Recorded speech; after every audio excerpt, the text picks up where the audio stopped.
Hey everyone, Carlo here. Welcome to my watch vlog. This is the channel where we talk about my ongoing beginner's journey in the world of watches. And in today's episode, we have this really interesting watch. So this is limited to just 500 pieces in the world. This is the Citizen Promaster collaboration with Godzilla.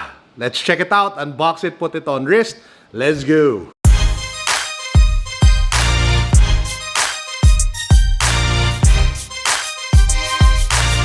Now to the regulars on this channel, you guys probably know by now that I am a huge fan of geeky watches.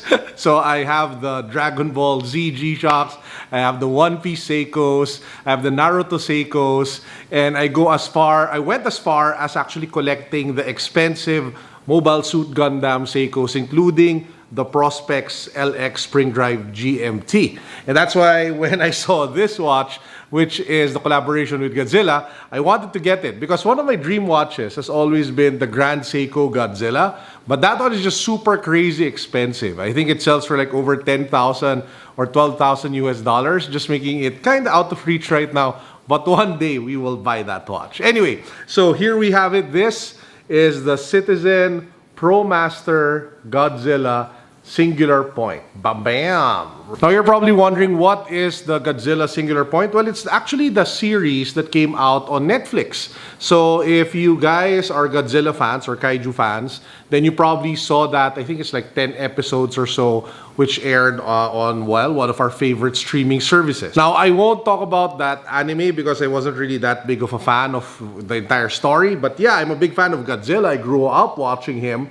I grew up when I was a kid and believing that he was this gigantic monster, but in reality he's just like a guy in a suit, right? But anyway, so I have so many memories of Godzilla, or Godzilla, something like that. Anyway, so let's take a closer look at the watch. Now, the most Godzilla-esque thing about this is actually the print or the design of the dial. If you take a closer look, that is actually the dorsal fin of Godzilla. That's a spiky thing that he has running across his entire back and to his tail, which I think kind of draws the energy that he uses for his atomic breath.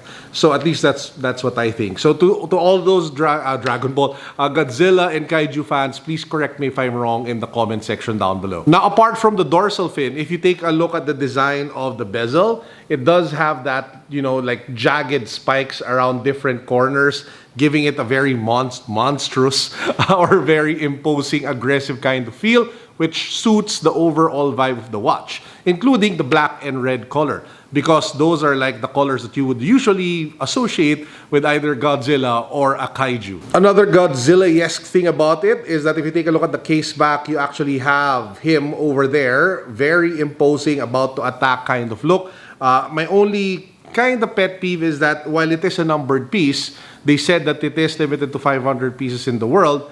I think they should have probably just put a number. I mean, there's no number. Like, you know, you'd like to see if it's like 1 out of 500, 15 out of 500. I think that would have been a much appreciated touch if they included that in the piece. Now, getting into the technical details of the watch, it is a Citizen Promaster, and the Promaster came out, if I'm not mistaken, 1989.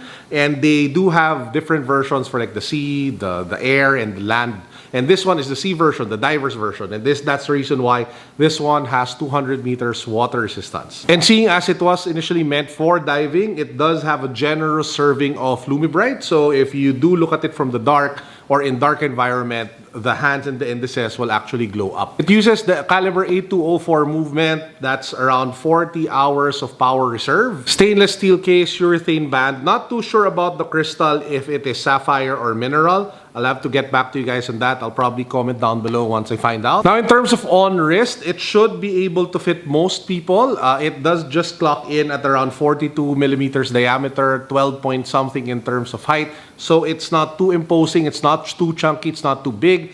Personally, I would have preferred a slightly bigger watch. As you guys know, I have a big wrist, but I just couldn't pass up the chance to own like a Godzilla watch. And again, maybe hopefully in the future, I end up finally copying or buying one of my grail watches that I want to add to my collection, which is that Grand Seiko Godzilla. By the way, to make it a little bit more special, they actually included a glass watch stand that has the brand of Citizen and Godzilla. So if you want to display the watch at home, at your cabinet, or at work, or if you want to put it down wherever you are on your desk, you can bring that along with you. It's a nice extra, it's a nice freebie, nice added touch, very much appreciated. So who should buy this watch? Well, if you are a kaiju fan, if you're a big fan of the Godzilla franchise and you can't afford, like a lot of people, to buy what I think is like the grail piece, which is the Grand Seiko version, then you might want to invest in this one. And it is limited, it's just 500 pieces, so you can expect it, you know, it is rare. It's not common. So if you want to be unique, if you want to stand out, you want a statement piece on your wrist because it is black and red, then you might want to consider picking one up. In terms of the price, it is being sold here in the Philippines from different resellers for around 25 to 30,000 pesos. So it is definitely not cheap. So you really have to be a fan of the franchise if it is something that you would want to pick up. How about you guys? What do you think of the Godzilla Citizen Promaster? Let me know in the comment section down below. As usual, I'll try my best to reply to as many of you as possible. As for me, really liking the watch. Glad to have it on the collection. Would have wanted like a bigger piece, but that I'll save that for the Grand Seiko. This is Carlo signing out. As usual, peace, God bless. What's up? Boom.